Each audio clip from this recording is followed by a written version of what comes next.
Speaker Ryan, Majority Leader McCarthy, Majority Whip Scalise, Chairwoman McMorris Rodgers, Chairman Brady, Chairman Walden, Chairwoman Black, Congressman MacArthur, Congressman Meadows, and all the principled members of Congress who are standing with us here today. On behalf of President Donald Trump and the First Family, welcome to the White House.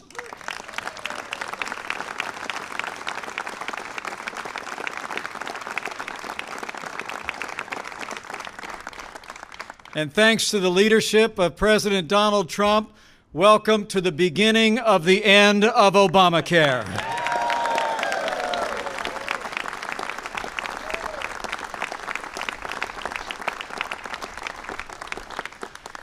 It was March 2010, 7 years ago. Democrats passed a government takeover of health care. And at that time, Republicans in Congress promised the American people that law would not stand. Today, thanks to the perseverance, the determination, and the leadership of President Donald Trump and all the support of those gathered here, we've taken a historic first step to repeal and replace Obamacare and finally give the American people the kind of health care they deserve.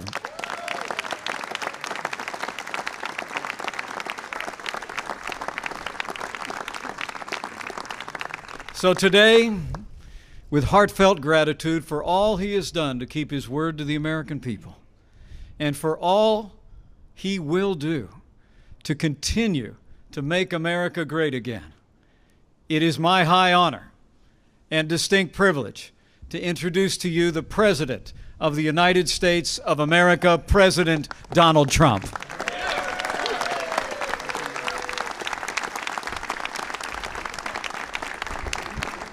Thank you. Thank you. Thank you, Mike.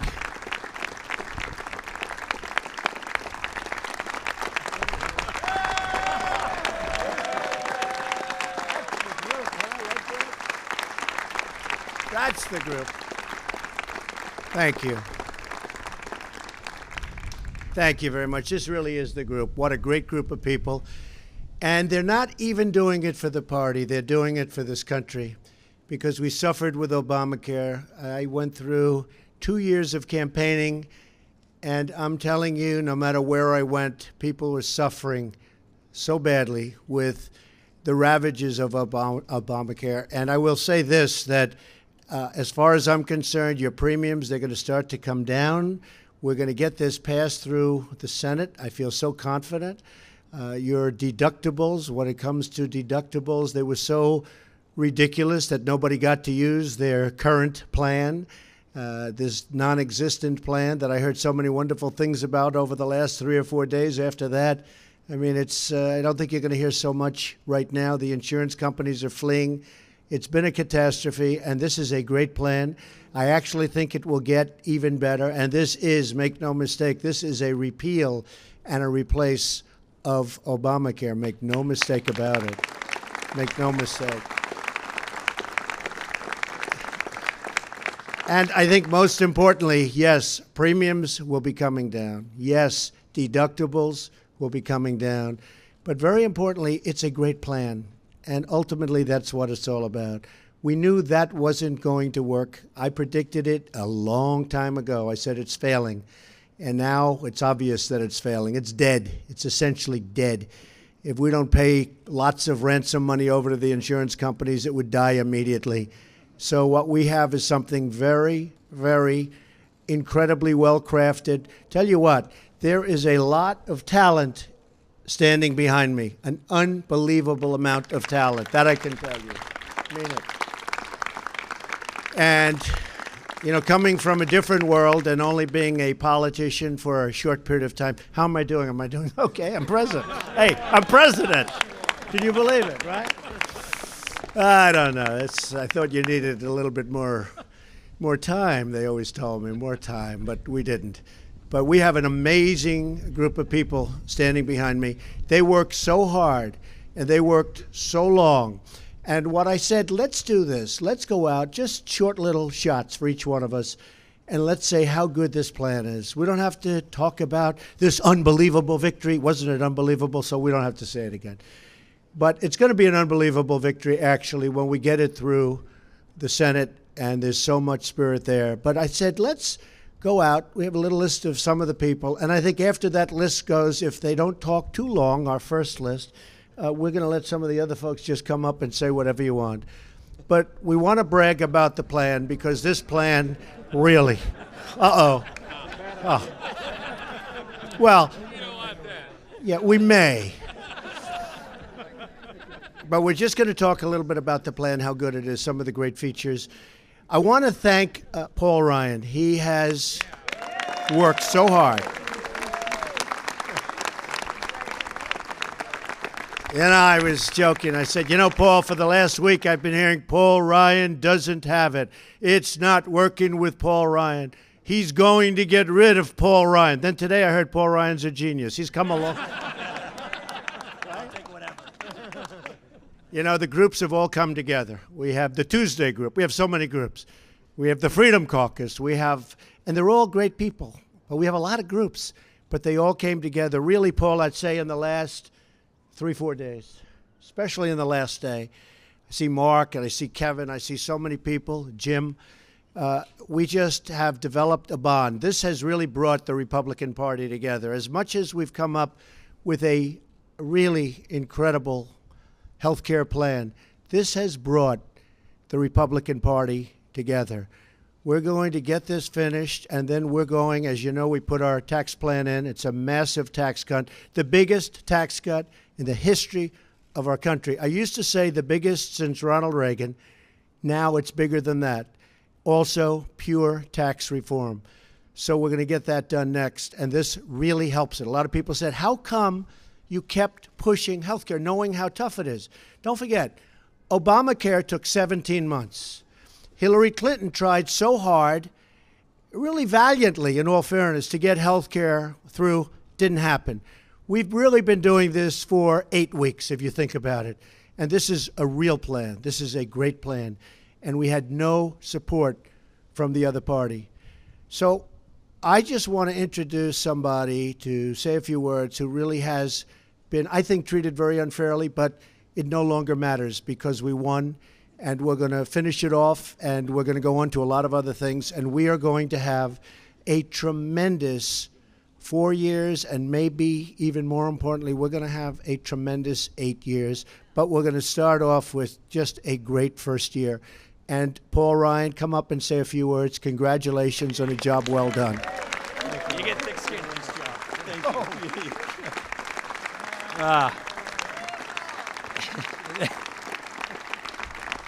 Thank you, guys. Thank you. First, thank you, Mr. President. Thank you. Thank you for your leadership. There are too many people to name who played such an important role in helping us get to this part. But I want to thank a few people in particular. I want to thank Chairman Greg Walden, Kevin Brady, Diane Black, Pete Sessions, and the members of their committees for all the hard work they put into getting us to this point.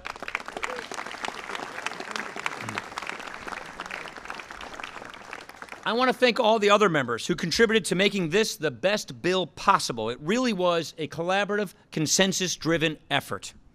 I also want to thank the team here at the White House. I want to thank Tom Price. I want to thank Mick Mulvaney. And I especially want to thank Reince Priebus. We could not have done this without you, gentlemen. You guys are the best. Of course, this would not have been possible if that weren't for these two gentlemen behind me. This is the fourth presidency I've served with. I have never, ever seen any kind of engagement like this. I want to thank Mike Pence, and I want to thank President Donald Trump for their personal involvement in working with our members and working to get this right, for getting this done and getting us to where we are. Thank you, gentlemen.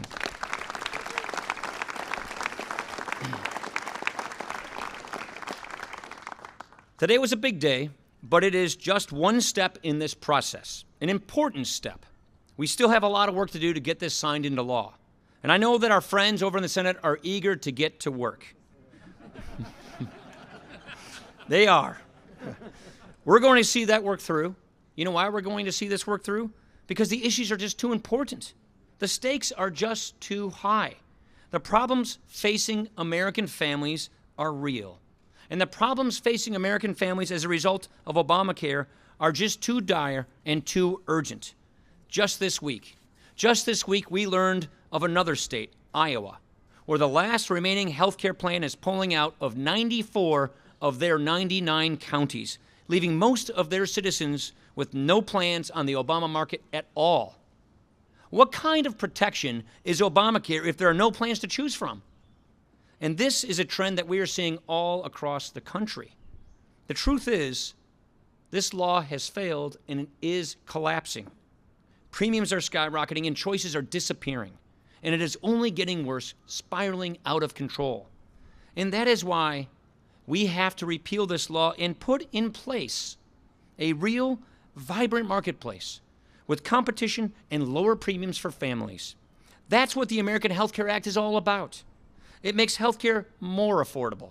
It takes care of our most vulnerable. And it shifts power from Washington back to the states, and most importantly, back to you, the patient. Like I said, we've got a lot of work to do. But one thing is now clear. Republicans are committed to keeping our promise to lift the burden of Obamacare from the American people and put in place a better, more patient-centered system. It is my pleasure at this time to thank and to welcome to the stage someone who helped make this so possible, our very talented Majority Leader, Kevin McCarthy.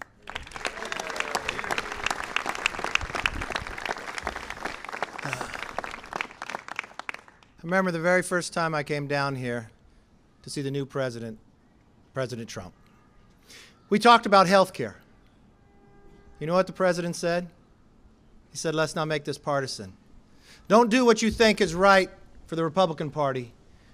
Do what's right for the American country. And today, that's exactly what we did. You see, if you simply read the papers from this week, you take politics out of it, and you put people before politics, how do you look in the faces of 94 counties in Iowa out of 99? Well, not that they won't have very many choices, they'll have no choice. How do you care for pre-existing conditions when there's no care at all? Or you read the paper yesterday and you look at Aetna pulling out of Virginia, or to Tennessee next year with 16 counties with no care.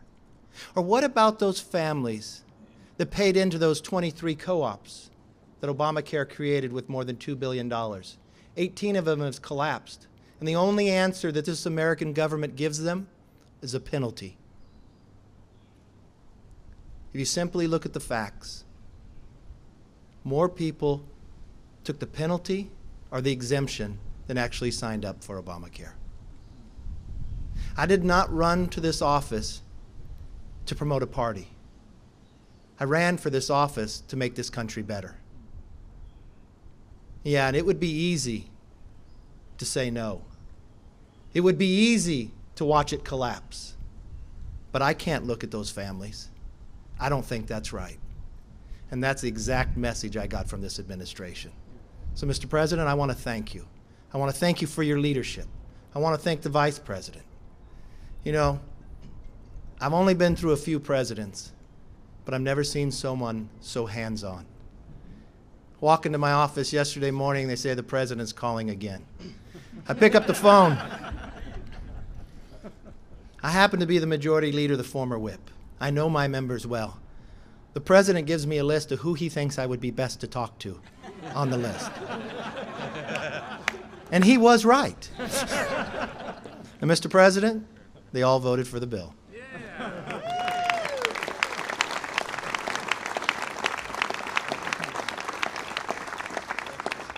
Today is a start. Today is the start of a new beginning. Yes, it's about providing better health care. But I happen to have been a small business owner. I listened to my district. You know how many families no longer have a 40-hour job and now have to take 2 part-time jobs?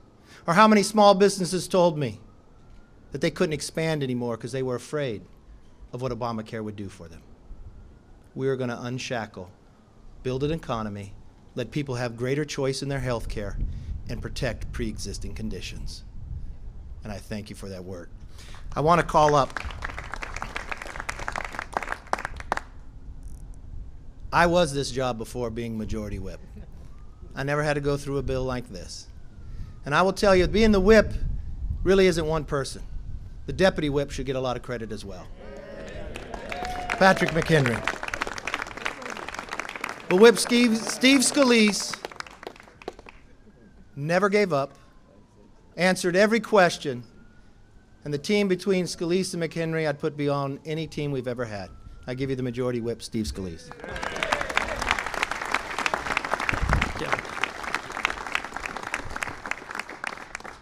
Today, we took the first step toward rescuing families from the failures of Obamacare. We've been seeing it play out all across the country. This isn't some hypothetical discussion. You see families struggling in every part of our country. I hear from families all the time in my district in Southeast Louisiana sharing with me stories of double-digit premium increases every single year. When we had the 27.5-hour markup before the House Energy and Commerce Committee, longest, they said, in the history of Congress, to pass this bill out of committee, we had a long and important discussion about healthcare policy in America and how this isn't about achieving some kind of political goal. It's about families. Families who are struggling under the weight of this law that doesn't work.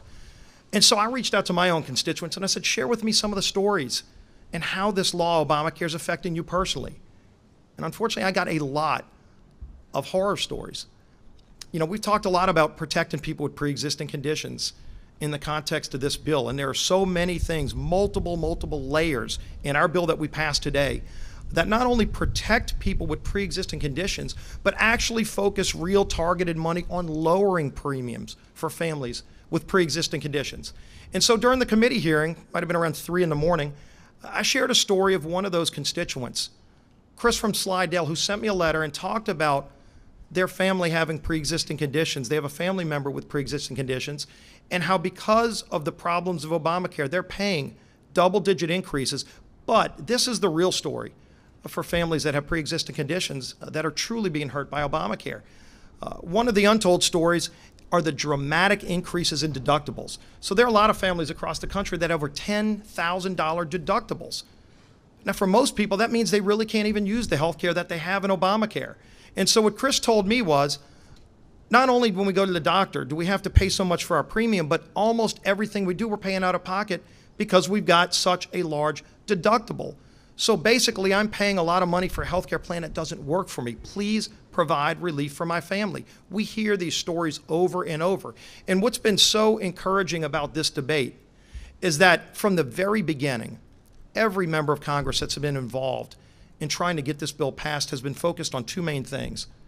And the first one is lowering premiums for families that are struggling. And the second is making sure that patients and doctors are the ones that make their own healthcare decisions. Unelected bureaucrats in Washington should not have anything to do with the healthcare decisions made between a patient and their doctor. And that ends with this bill. And so as we went through this process, and it took weeks, some people wanted it to take a couple of days, but we said we're going to take the time to get it right because it affects every person in this country.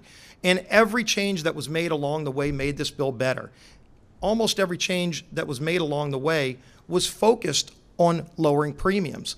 Of course, you had a lot of other things we wanted to do. We reformed the Medicaid program. One of the most broken parts of health care, anybody will tell you, is Medicaid. And so we actually give governors and states the flexibility to go and be innovative and do things that'll, in a much more targeted way, help low-income families in a way that Medicare is failing them today. That's another important aspect of this bill. But we wouldn't be here today without the work and the help of the President and the Vice President of the United States directly getting involved. Because every meeting we had with members that wanted to get additional components added to the bill, President Trump said, bring him into the White House. I want to meet with him. I want to talk to him about how we can actually lower premiums. Because President Trump's focus from the beginning was the same thing. He knows Obamacare fails. but it's failing because it's hurting families. And he said, how can we lower premiums? How can we give patients more control of the health care? And ultimately, all of the meetings that we had along the way that made this bill better were focused on those objectives. And that's why it's so important that we got this first step done today. There's a lot of work left to be done, and I look forward to the Senate taking the action that they need to take, but ultimately getting a bill to President Trump's desk that he'll sign that actually rescue families from this incredibly failed law and put patients back in charge of their health care decisions and lower premiums. And the man that led the charge in starting this process in the committee was the House Energy and Commerce Committee Chairman, Greg Walden. I want to bring him up.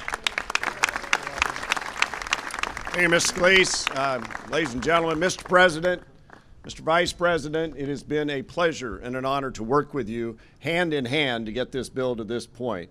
And I want to tell you what a great team you have and what a great team I think we have in the Congress and on the Energy and Commerce Committee and our subcommittee chair, Mike Burgess. Mike, come on out here for a second. Dr. Mike Burgess done incredible work on this as well. You've heard a lot about our goal to get this back to a patient-doctor relationship, to make insurance affordable to every American and available where they have choices and lower costs and competition in that market. It is collapsing around us state by state, county by county. Last year, there were 225 counties in America where you only had one choice on the Obamacare exchange. This year, it's 1,022, and you've heard now there are some counties where you'll have no choice. That's not affordability. That's not access. That's not patient care. That is what we're trying to reform in this legislation. You heard about Medicaid reform. I started on Medicaid reform in the 1989 session of the Oregon legislature. I helped out there. We became the majority in 90. I was majority leader in 91. We continued these reforms to achieve this same goal of trying to get people care that they needed when they didn't have it. And I continue that battle today. We reached out to governors. We reached out to insurance commissioners. We reached out to innovators in this space. Now, I think about Governor Herbert out of Utah, who told us the story of having to petition CMS, the old CMS, not Seema Verma and Tom Price's CMS, to see if he could use a modern, new, innovative technology to communicate with his Medicaid recipients who had that same technology. You and I would know that as email. 9 months later, the government here in Washington denied his request to communicate with people who had email by email. They told him no. And I said to the governor of Utah, how much would that have saved your state? He said $6 million. Now, do you want to spend it in snail mail, on postage, or do you want to spend it in health care? But the bigger question is, why do you have to come to Washington, D.C. to get that kind of permission to begin with? So what this legislation does is open up the ability for states to innovate, for doctors and patients and legislators to get together state by state and make a real difference for the people of Utah or the people of Oregon or the people of Florida. We can get this right. It is our duty. It is our obligation. This is the first step. I look forward to the partnership with the Senate and continuing with one with the White House till we get this signed into law. Thank you. Oh.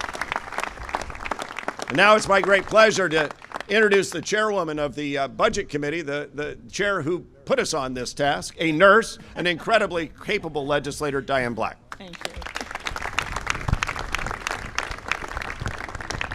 Thank you, Greg.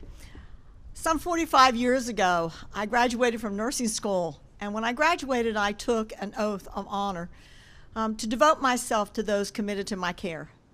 And it is what brought me here to Congress, because I saw almost 7 years ago what this was doing to those in my state. The people who come to me at church, that stop me in the grocery store, that stop me wherever I am at a ball field with my grandchildren to tell me with tears in their eyes, please help us. Please help us. The premiums have gone up. The deductibles are so high we cannot even get the care even if we pay our premiums. It was breaking my heart and has been breaking my heart over those last 7 years now that I've been hearing this. And so this is a great day for us. This is just the beginning. We have the opportunity now to rescue people, to give them the opportunity to truly get the kind of care that they want, they deserve, with the doctors that they choose and a price they can afford. And that's what this celebration is about. It's not about politics. It's about looking those people in the eye. The people that were thrown off of their care in our state 28,000 people lost their care in our risk program in one day, just like that. And this is a great day. It's just the beginning. There's still more to be done. I'm hopeful that the Senate is even going to make this bill better. There's so many people to thank. A lot of them are standing back here, but most of all, I want to say thank you to Mr. President and Mr. Vice President for being engaged, for giving an opportunity for our members to feel they're being heard, and at the end of the day, to get a product that's really going to work for the American people. That's what this is all about. And now it's my honor to bring to the podium my chairman of Ways and Means, Representative Brady.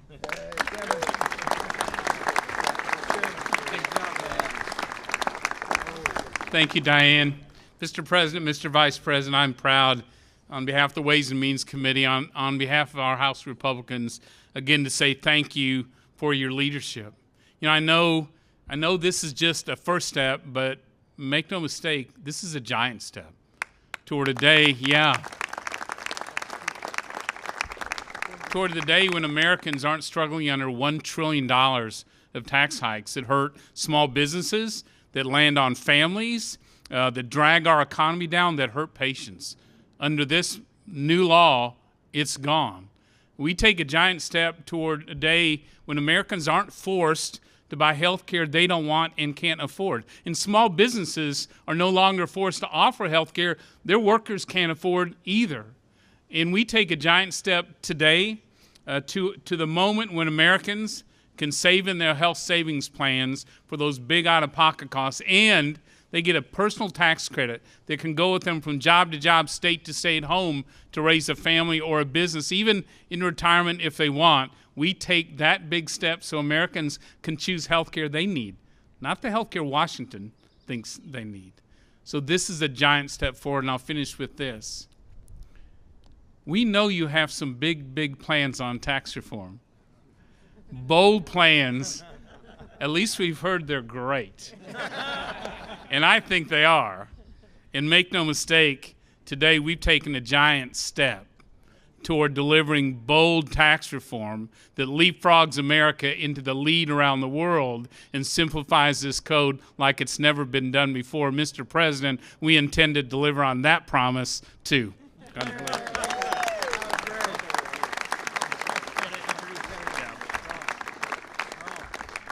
And I'm proud to introduce my friend from North Carolina, the leader and the chairman of the Freedom Caucus, who stayed at the table, worked to bring our conference together, Mr. Mark Meadows.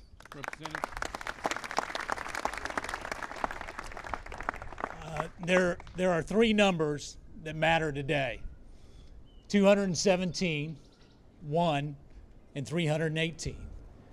Today we had a vote in the House that 217 votes actually came together from different districts from all across the country, from Maine to California, from Michigan to Florida, and in between.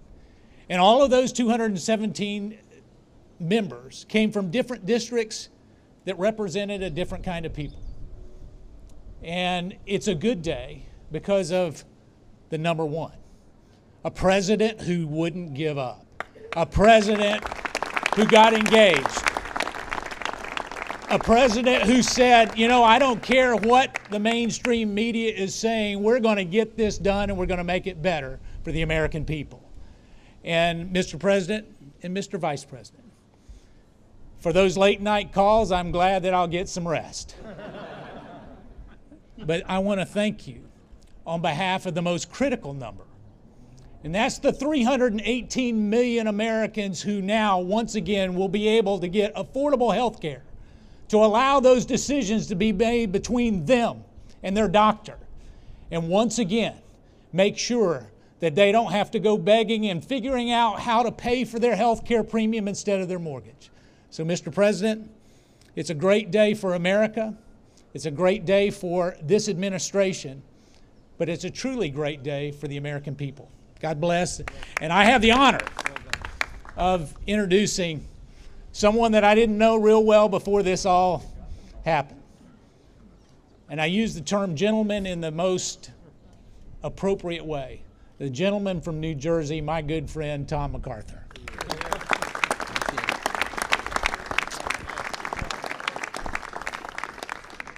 Well, thank you, Mark, and hello, friends.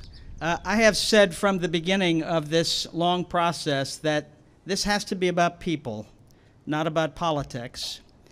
I watched my dad, who I love very much. He's in the latter stage of Alzheimer's now, but I watched him all my life working 3 jobs to pay off medical bills because he had no insurance when my mother died of cancer when I was 4. He paid those bills off when I was in college. I remember the day he called me and told me he had finally lifted that burden, and I was proud of him. I'm very thankful to have had a small part in moving a bill forward that will help every American be able to afford insurance so that nobody has to endure that.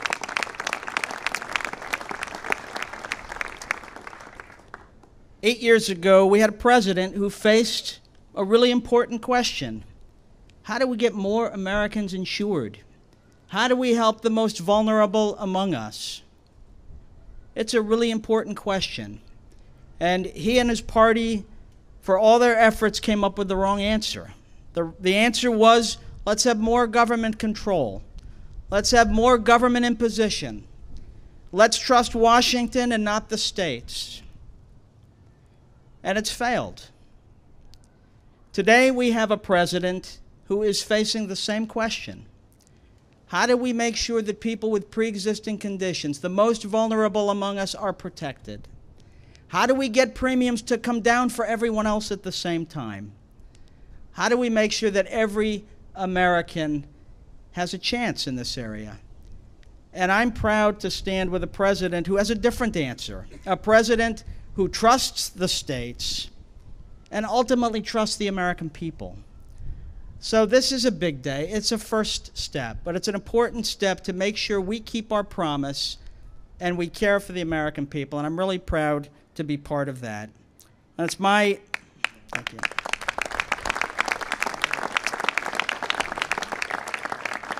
It's my honor to invite up the director of CMS, the administrator, Seema Verma.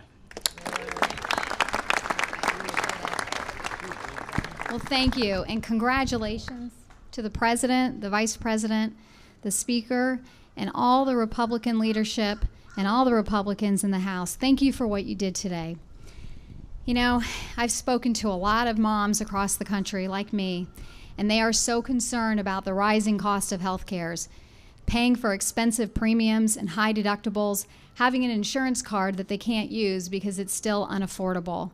And what happened here today was an important step towards addressing that problem, so thank you. And for the Medicaid program, I've worked in the Medicaid program for over 20 years. The Medicaid program is our aged, our blind, pregnant moms, kids, disabled, and the poor. These are people that have no other place to go but the Medicaid program. And the status quo in the Medicaid program is not acceptable. We can do better. And the big step that was taken today is a very important stride towards making that program work better, towards giving governors the flexibility to design programs that are innovative and actually improve health outcomes. I'm so excited about this big step forward, and I think it's a great day for our country. So thank you for everybody that was involved in this.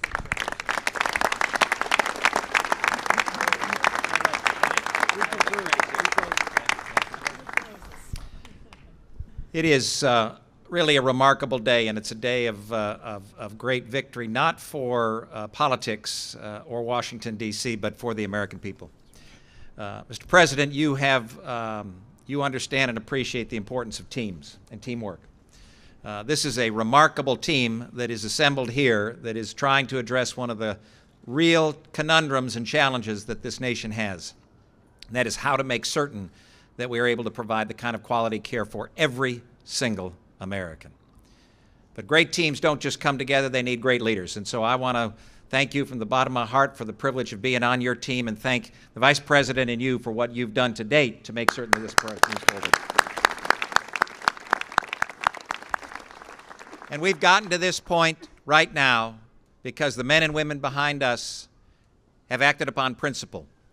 And it's the principle that patients and families and doctors ought to be making medical decisions and not Washington, D.C. It's the principle that our healthcare system ought to be accessible for everybody and affordable for everybody and of the highest quality, and empower patients through transparency and accountability and choices.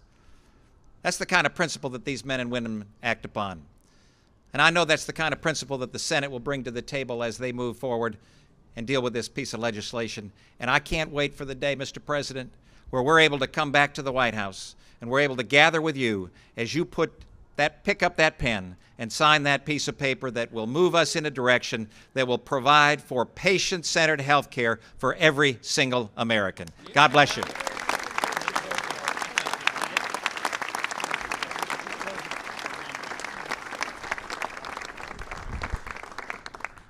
So the journey continues. We will get it done. We will have great health care for everyone in our nation. We have an unbelievable country, an unbelievable country. But I want to thank the men and women behind me. I want to thank at least some of the men and women in front of me. And of course, I even want to thank the media. Thank you all very much, everybody. Thank you. Thank you very much. Thank you.